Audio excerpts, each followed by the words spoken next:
राम सिया राम जय जय राम। राम सिया राम जय जय राम। जय श्री राम। श्रावणी सुनि सठता करी बानी, बिहिसा जगत विदित अभिमानी। सब है सुभाऊ नारी कर साचा, मंगल महू भय मन अति काचा। मूर्ख और जगत प्रसिद्ध अभिमानी रावण कानों से उसकी वाणी सुनकर खूब हंसा और बोला, स्त्रियों का स्वभाव सचमुच ही बहुत डरपोक होता है। मंगल में भी भय करती हो। तुम्हारा मन हृदय बहुत ही कच्चा कमजोर है। जो आवई मर कट कट काई, जियहि विचार निशिचर खाई। कांपहि लोकप जाकी त्रासा, तासु नारी सभित बड़ी हासा। यदि वानरों की सेना आवेगी तो बेचारे राक्षस उसे खाकर अपना जीवन निर्वाह करेंगे। लोकपाल भी जिसके डर से कांपते हैं, उसकी स्त्री डरती हो, यह बड़ी हंसी की बात है। अस कहीं बिहसी ताहि उरलाई, चलऊं सभा ममता अधिकाई। मंदोदरी हृदय कर चिंता, भयो कांति पर विधि विपरीता। रावण ने ऐसा कहकर हंसकर उसे हृदय से लगा लिया और ममता बढ़ाकर अधिक स्नेह दर्शाकर वह सभा में चला गया। मंदोदरी हृदय में चिंता करने लगी कि पति पर विधाता प्रतिकूल हो गए।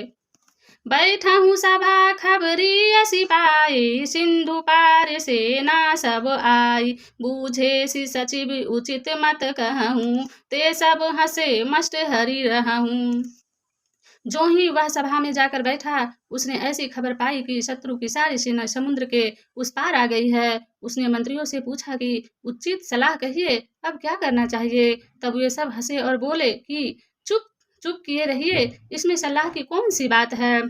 जीता हूँ सुरासुर तब श्रम नाही, नर बानर के ही लेखे माही। आपने देवताओं और राक्षसों को जीत लिया, तब तो कुछ श्रम ही नहीं हुआ, फिर मनुष्य और बानर किस गिनती में है। सचिव वेद गुर तिनि जो प्रिय बोलहि भयास, राज धर्म तन तिनि कर होई बेगहि नाश। मंत्री वैद्य और गुरु ये तीन यदि अप्रसन्नता के भय या लाभ की आशा से हित की बात न कहकर प्रिय बोलते हैं, ठाकुर सुहाती कहने लगते हैं, तो क्रमशः राज शरीर और धर्म इन तीनों का शीघ्र ही नाश हो जाता है। सोई रावण कहूँ बनि सहाई, स्तुति कराही सुनाई सुनाई। अवसर जानि विभीषण आवा, भ्राता चरण शिशु तेहि नवावा।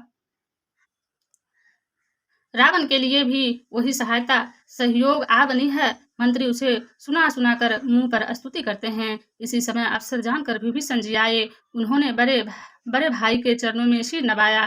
पुनि सिरुनाई बैठन जी आसन, बोला बचन पाई अनुशासन। जो कृपाल पूछहु मोहि बाता, मति अनुरूप कहूँ हित ताता। फिर वे सिर नवाकर अपने आसन पर बैठ गए और आज्ञा पाकर ये वचन बोले, हे कृपालु, जब आपने मुझसे बात राय पूछी ही है, तो हे तात, मैं अपनी बुद्धि के अनुसार आपके हित की बात कहता हूँ।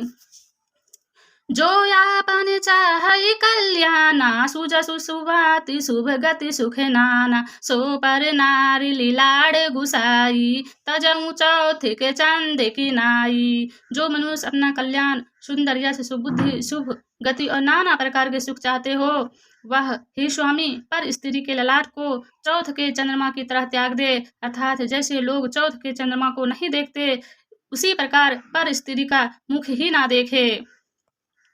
14 भुवन एक पति होई, भूत द्रोह तिस ठाई नहीं सोई। गुण सागर नागर नर जोऊ, अल्प लोभ भल कहूँ न कोऊ।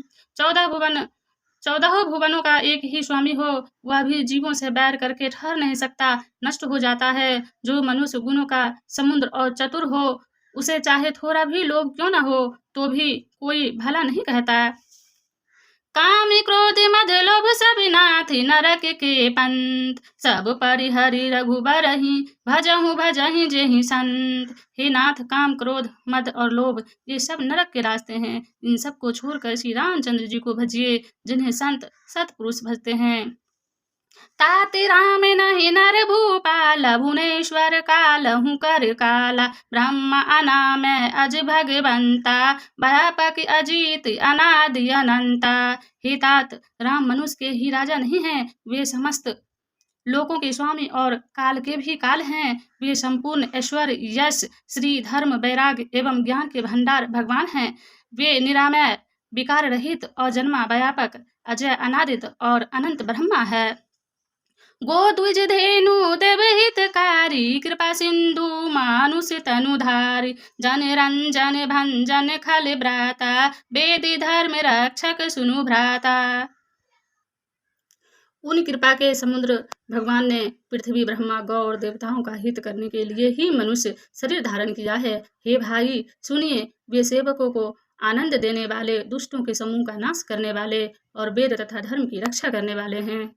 जय श्री राम।